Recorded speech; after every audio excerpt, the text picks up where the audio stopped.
how to set the Merlin garage door open and close travel limit. Now at the back of the door opener there is a cover, so you want to remove the cover, and in here are the control. So press and hold on the adjustment button, that is the black square button right there. Then you see the orange light start flashing, so press on that up button and that will move the door up. So here it is, it's moving up. Now you don't have to continuously press it, you can just press and let go and slowly readjust your opening position.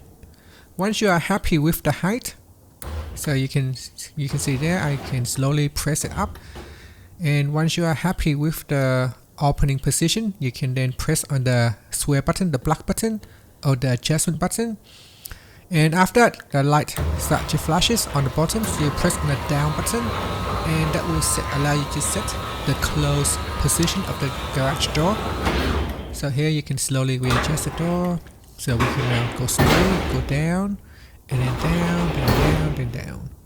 Alright, so now it is closing. If you are happy with that closing position, as you can see right here, we can then go back to your door opener and then press on the adjustment button or the black rectangle button to save the changes. So here we're going to press on this black button. So I'm just going to double check to make sure it is in a good position right there. Now press on the black button to save the changes, so press on that button right there. So press and that will save the changes.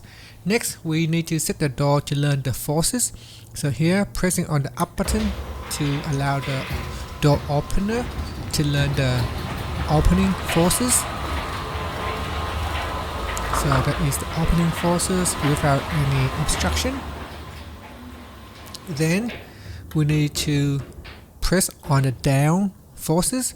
So when we press on the down arrow, it allows the operator or the door opener to learn the door closing position or the forces.